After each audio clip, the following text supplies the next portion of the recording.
أنطاليا الواقعة على الساحل الجنوبي الغربي لتركيا، تعرف بأنها عاصمة السياحة التركية وريفيرا تركيا.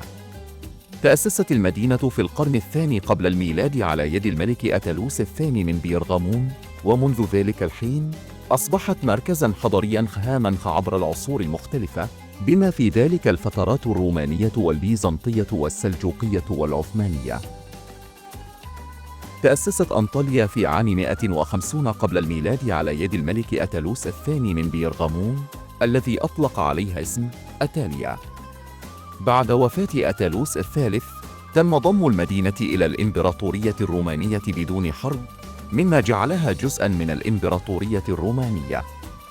خلال الفترة الرومانية، أصبحت أنطاليا مركزاً تجارياً وثقافياً هاماً، حيث تم بناء العديد من المعالم الأثرية مثل بوابة هدريم. في العصور الوسطى، أصبحت أنطاليا جزءاً من الإمبراطورية البيزنطية، ثم استولى عليها السلجوق في عام 1207. تحت حكم السلجوق، أصبحت المدينة مركزاً تجارياً وثقافياً رئيسياً، وتم بناء العديد من المعالم الإسلامية مثل المئذنة المضلعة.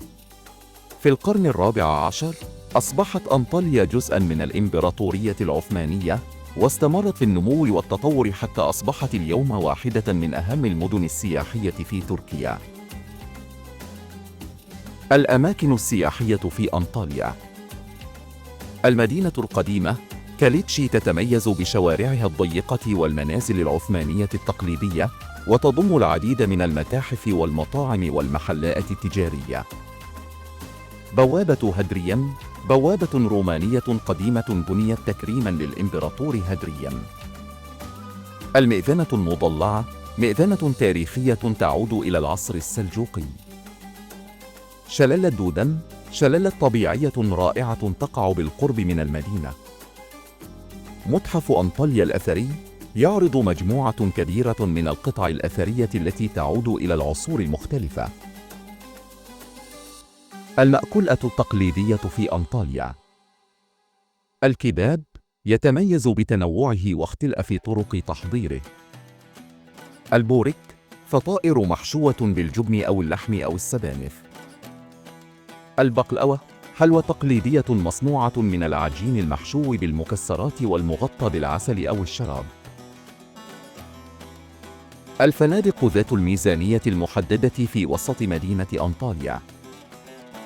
فندق ويتجارد يقع في المدينة القديمة كاليتشي، ويقدم غرفاً بأسعار تبدأ من حوالي 900 درهم مغربي لليلة واحدة.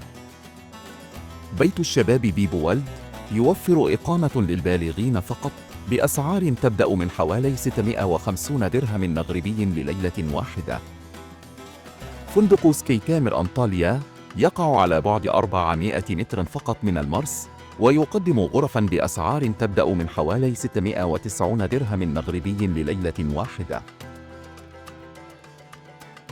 أنطاليا ليست مجرد مدينة تاريخية، بل هي وجهة سياحية متكاملة تجمع بين التاريخ والثقافة والطبيعة الخلابة. بفضل شواطئها الجميلة ومعالمها الأثرية ومأكولاتها الشهية، تعد أنطاليا وجهة مثالية للسياح من جميع أنحاء العالم. من فضلكم لا تنسوا الاشتراك في قناتنا ليصلكم المزيد من الفيديوهات الرائعة. شكراً جزيلاً لدعمكم المستمر.